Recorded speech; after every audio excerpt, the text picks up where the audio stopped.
Thank you. So actually, I think you get one applause now because you made it. It's the last session. I hope you're not too exhausted, as Steffi promised you in the morning. But I promise you this session will not be solely about AI anymore. It will be slightly different. You're going to talk to people who actually have, or listen to people who actually have to execute all that stuff. And when I actually prepared that session, I thought about trying to tell you kind of a story. So once upon a time, C-levels like Christian, Michael, Nicole had a brilliant, easy life, stable businesses, no crisis, no lack in labor, no geopolitical stuff. So all good, just relaxing. Obviously a fairy tale, because all of you know that we are in the middle of multiple crises, unfortunately, geopolitical shocks, and as we just listened this day at DLD, technological disruption. And what I would like to do is to discuss with the three of them how they actually cope with that innovation storm. And I'm really happy to have the three of them on stage. And I think to give you some kind of background, it's not all about the names. I think it's also about the organizations. Nicole, as mentioned already, you're Chief Organization Officer and Development and People Officer at Telefónica. It's like an ice mix. Anyway, so I think good to know is about Telefónica. You're one of the leading telecommunication providers in Germany, having 45 million mobile phones, right? And 2.4 million broadband lines, correct? Get it right? Yeah. Cool. So, and you're a billion-dollar business, and so welcome you on stage. The next one is Michael. As already mentioned, he's working for a small football club. Interesting-wise, I tried to count the number of titles on your website, and I had to actually summarize them. So if I get it right from an auditor's point of view, 84 titles, is that right? Okay, cool. So 33 German titles, 6 times Champions League winner, and 2 times FIFA World Cup winner. 360,000 fans. Yes. And you're making 854 million revenues last year, which was the best years you ever had. Welcome on stage, Michael. And last but not least, Christian. Christian, you're representing a 155-year-old business in the 5th generation. You were supposed to be one of the biggest retailers globally. You see yourself as an entrepreneurial family investor, now being located in beautiful Munich. So you moved from the US to Munich, so he can tell us why did he move from US to Munich and not, as we heard the whole day, moving from Germany to the US, so maybe interesting. And you're holding more than 50 companies in your portfolio, including small ones like Obi Kick, and you started your venture capital activities 15 years ago with Zalando and Babymarkt, so also very welcome. So maybe a first question to the three of you. I mean, DLD is all about getting connected, getting inspired. Imagine it's Monday morning, you're coming back from DLD after Saturday, exhausted, hopefully energized. What are you going to do with that impulses from DLD on Monday morning? And I'm starting with you, Nicole. Okay, so first of all, what you always take with you from the DLD is, from my perspective, the positive spirit. It's the optimism, and of course you get a lot of ideas, and it's also clear that in corporate reality you can't just execute on everything you heard. But still, what I really take with me is the positive spirit, the optimism, and the lot of opportunities which are ahead of us. And this is something I, of course, share with the team and hopefully with the whole organization with some help. What about you, Michael? I mean, stressful times, I know, but... No. I mean, I only can echo that what you were saying. And additionally, I would say what I like about DLD, and I mean, Steffi has done here a tremendous job over all these years, bringing people together and have the chance for 2.5, 3 days to exchange ideas and views, and we pre-discussed that. We met here the first time when you arrived in Germany, right? That was by coincidence during a dinner, and then we had a bit of a chat, and since then we have a bit of a relationship. That is what I think DLD is all about, and that's why I also try always to bring colleagues with me along who then can spread this message and this idea of what DLD is all about. And secondly, it is to get a bit the radar more open about what is going on, what might be a future trend, and out of all of that, what can we use in our daily business out of that, what we have heard over the last 3 days. Can you use everything? No, but there's always 1, 2, 3 aspects which one can use, and that makes it so special to be here. Well, for me, I would go back on Monday and say, my God, AI is for real. Everybody seems to be working on it. And I think that's a good message to reinforce. But it is about the connections. It is getting a little scared about all the innovation that's happening and are we doing enough? But it's also exciting that there is so much innovation. And I think innovation is so underappreciated in terms of how it can solve the problems we have in the world. Mm-hmm. And if we look at the crisis in the environment or many of the other issues that we're facing, and we've heard so many solutions here today, and I wish particularly our political leadership would embrace innovation a lot more than just trying to forbid things. Okay, so unfortunately we're not only in a AI transformation, we are, as I said, in a multiple crisis. And maybe getting to you, Christian, again, how did that affect recently your innovation activities, your family? I mean, you're a family business, so slightly different to FC Bayern and also Telefónica. So how did that actually affect your innovation activities? And then maybe an adding question, secondly, what is actually needed from your side? But it would be really great to get some insights from your side, how recently you got affected by crisis. Well, I feel like I've been in a multiple crisis mode in the last 6 years, starting with both my father and my brother passing away suddenly and me being thrusted into taking on the sole responsibility to lead our family business and having to relocate after 30 years from the US back to Germany. And but I saw this as an opportunity. As much as it was personal tragedy and it was emotionally very challenging, it's like you can't waste this opportunity to really affect change. Mm-hmm. And I didn't know that, there would be crisis upon crisis, starting with the pandemic. We had all of our stores closed all throughout Europe. We didn't know if we had enough money to keep operating the business. We had crisis in the shareholder group that needed to be settled down. And as soon as we had that settled and the pandemic was over, we felt, oh, well, now we can finally focus back on the business. Well, we know what happened since then. And then if you come to a day like this, you think to yourself, well, we're going to be out-innovated. Will our business model still be relevant when all of this is happening? And I think you just have to not get too distracted by that. Stay focused, but also stay open and know what you want. So maybe an adding question to that one, because you're holding a lot of portfolio companies, and I think it's different to only owning and leading one company. So how do you actually cope with that? So how do you cope with, let's say, Obi? It's fundamentally critical to have the best possible management teams in each of your portfolio companies. And do they have a vision? Do they have the leadership to get the people behind them? Do we agree on strategy? Of course, that's what we established together with them. But then you need to let them go and execute and not get in their way. Support them, help them, motivate them, push them if necessary. And I think then you're gonna be fine. So Nicole, I mean, the first day was all about AI, as we just listened to and also heard. What I would be interested in, and maybe also you, is actually, so a couple of years ago, AI was already relevant, but it was not important to all of us. So when did you start as Telefónica, because you're driving the transformation, so when did you start as Telefónica to really think about and also act with AI? So what was the kind of trigger for it and how did it work? So maybe give us some insights on that one. Yeah. So basically, we are somehow lucky as a company because data have always been for us a very, very important part of our company. And furthermore, we also have a technology DNA, and this makes things much easier, I guess, to start with. So AI, so we dealt with AI for quite some time.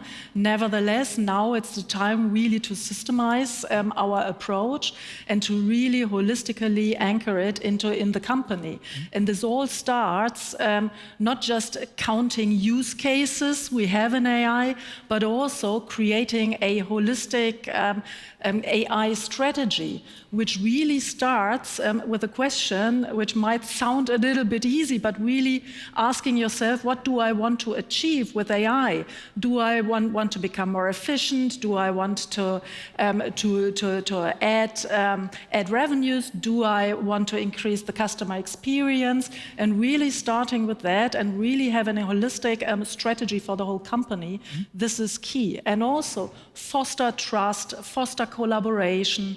So these are the big challenges we are currently facing. So the basis is there, and I think this is something we could be very proud of and we can build on, but now it becomes to professionalize it and to really to have a holistic approach. Maybe an adding question. I mean, you at Telefónica, you put innovation to the HR department, so you're also responsible for innovation. That's why you're also on stage. So a why and what they're doing. So why the HR function, which is not the usual use case, I would say. So why?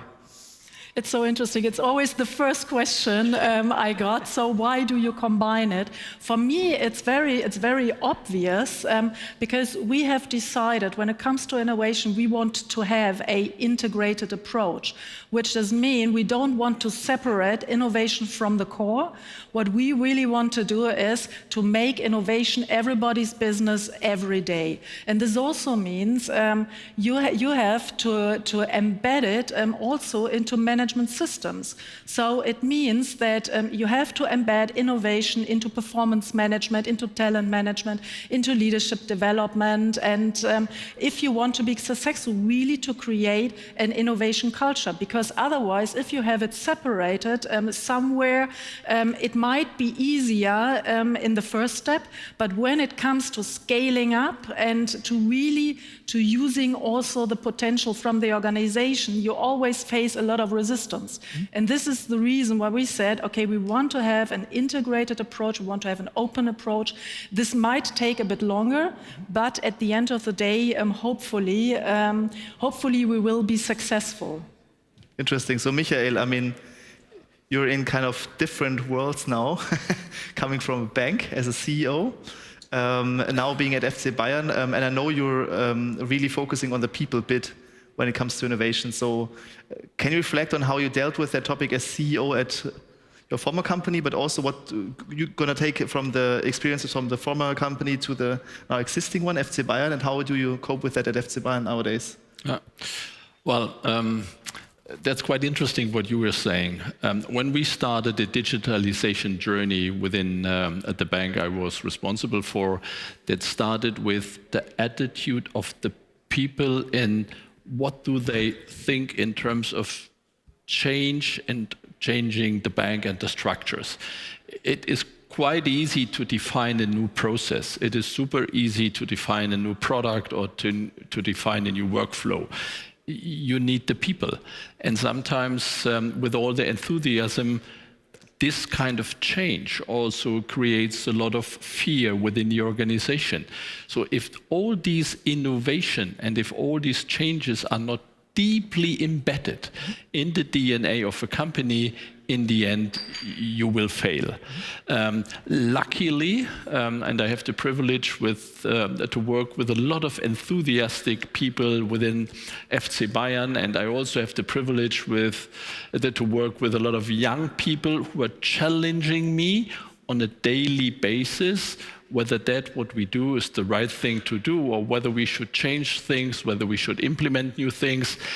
The challenge here currently in my new role is more, what are the 4, 5, 6 projects it is worthwhile to tackle?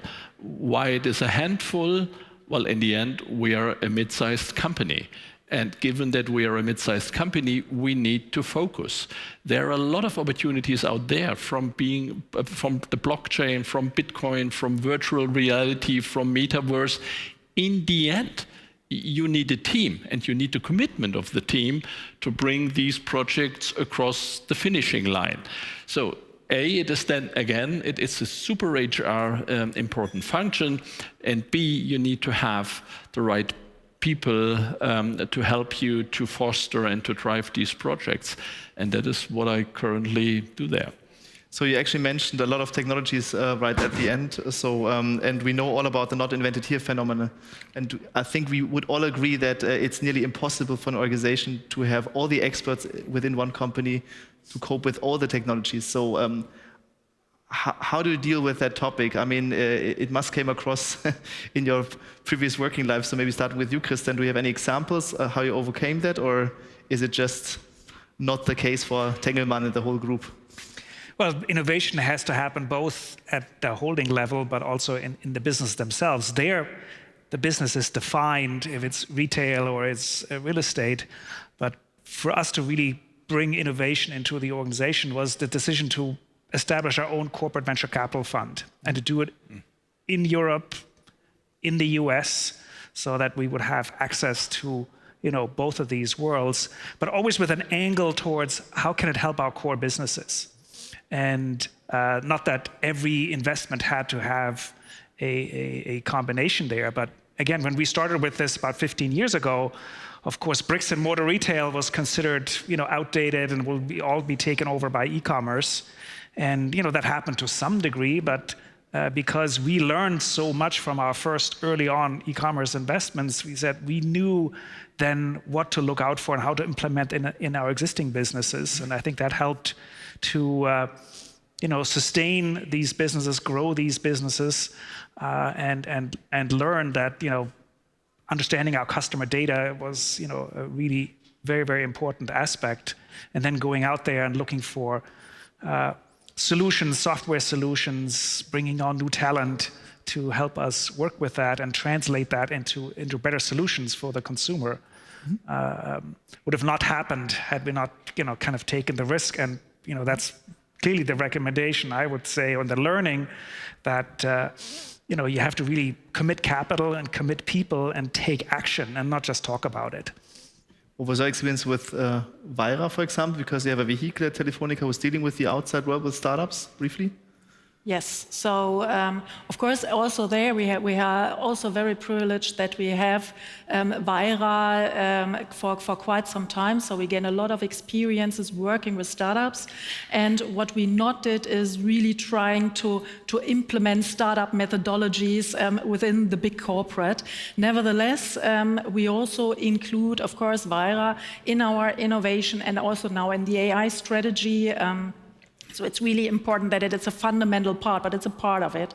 And it's always great to work with the young talents and to learn from them. But basically, what is I guess often underestimated. You can't just transfer startup practices to a big corporate. Mm-hmm.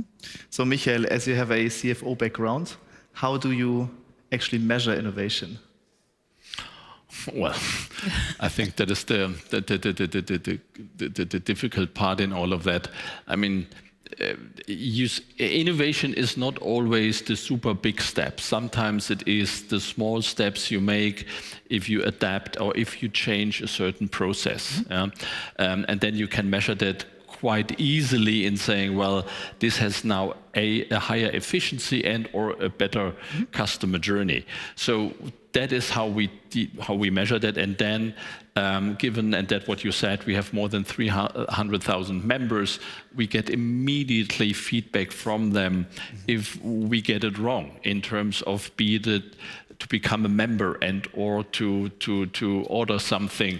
So we try to get as many feedback from the outside world to get a proof of that, what we have changed, whether that really makes sense and whether it goes in the right direction. And also here I have really the privilege to work with a lot of these startups together, which makes it in my new world much easier than in my old world. Why is that? In my old world, if a startup came too close to us, my compliance and legal team gave them a big hub, and in this millisecond, the startup was killed. That is here much easier to work with them. So in terms of performance tracking, in terms of scouting, in terms of predictive analysis, when it comes to the sports, it makes it easier for me now to work with startups together than in my old world. Excellent. So looking on the time, it will be the last question. And I won't end up with a question like give the number one advice to the audience. So I would like to make the bridge now to the evening events. So my last question would be, what would be the question you would like to discuss with someone else tonight? Ooh. That's a challenging question. Yeah, it Best is. to the end. It is. Yeah, so from my perspective, it's all about execution. So the question is, how do we execute? On the one hand, we have heard a lot, and there are a lot of ideas and approaches, but at the end of the day, it's all about execution. And if somebody has a great idea how we can execute better, faster, then it would be perfect. Great. Michael? Well, we heard a lot about AI, and I read an article yesterday that they did an analysis for the upcoming World Economic Forum about the 5 biggest challenges which the experts see. One of the topics was how can we make sure, and I think we all have a responsibility there, how we can make sure that we do not fall into the trap of false information. So what can we do together with all this new technology coming up to be sure that what we see, what we read, that what we get as an information is really that what it is all about, and that we are not steered in a certain way. On that, I think we have a huge responsibility, because once it is out, it is out. And that makes it so important to have a discussion on that, and using in parallel all the opportunities. I think that might be an interesting discussion. Interesting. Christian? Well, a topic that I have been thinking about ever since I've moved back from the United States is, how do you unleash more innovation in this country that has, great engineers, great thinkers, and approach it the way I'm used to from America, where new ideas can flourish and are not stifled by regulations from the get-go. And how do we unleash more of that, and how do we open our society to more innovation and not be afraid and want to kind of regulate everything from the get-go? And AI, I think, is a good example, whereas, within months, how do we regulate this when we haven't even unleashed it? Brilliant. So if you want to talk about the execution bit, please feel free to reach out to Nicole. If you want to talk about trustworthy of data, it will be Michael. If you want to talk about the fostering of innovation, also from an American perspective, it will be Christian. So thanks for your time. Thanks for bearing with us until the end. Thanks to you for joining the session. Thank you so much. Thank you. Thank you.